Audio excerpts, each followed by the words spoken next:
I just got out of the theaters from witnessing Bad Boys Ride or Die on the big screen, and I have some things that I want to talk about for this video, guys. So without further ado, let's get into the movie review. Let's go.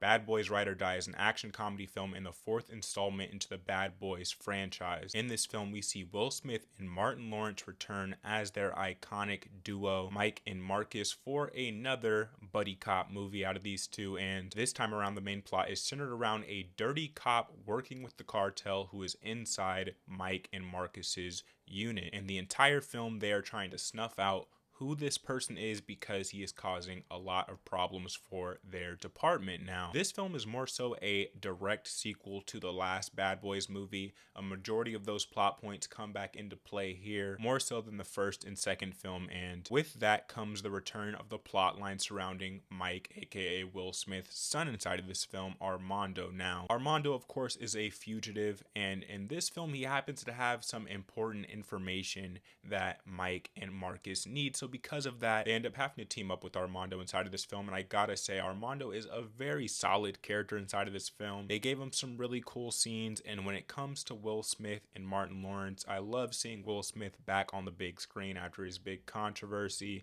I'm glad to see him back doing what he loves to do, and he is 100% back to himself inside of this film. Now, as far as Martin Lawrence, honestly, after seeing this movie, I'm a bit worried for him. Now, his character inside of this film, a big plot point for him is that when this film opens up, he has a heart attack at Will Smith's wedding. Now, because of this, he has a spiritual experience, and that leads to a lot of different types of jokes that they throw out inside of this movie, which, by the way, the jokes in this film, they're hit or miss. Some hit, some land with the audience. Others, it's like, okay, that one just didn't stick as well. But when it comes to Martin Lawrence, he looks like he's falling apart in this movie. It's sad for me to say, but his overweight, which they play a lot off of that inside of this film, his character being overweight, but the actor himself is also overweight and seems in a lot of these scenes to not be all the way there. He doesn't have the greatest look on his face. He doesn't look that healthy. I hope Martin Lawrence is doing okay, quite honestly, after watching this. But back to the film, there's great action set pieces inside of this movie, especially the third act. I really like what they did with the third act in this film.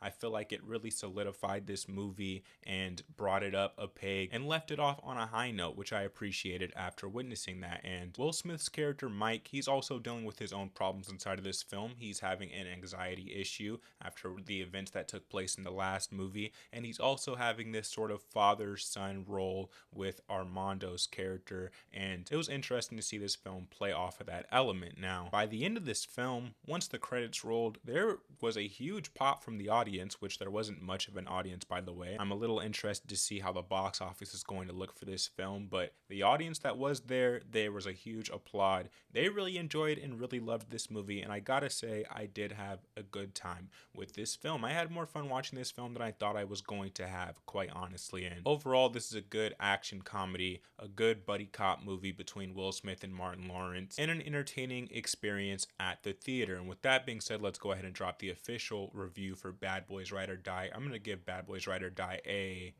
7.5 out of 10. It gets the 7.5 out of 10, a little higher than I thought it was going to be. For me personally, I didn't go in here expecting anything special, and I did have a good time with it. So with that being said, guys, I'm curious to know your thoughts on Bad Boys Ride or Die down in the comment section down below. Let me know your thoughts and opinions about this film. And also, side note, Joyner Lucas was in this film.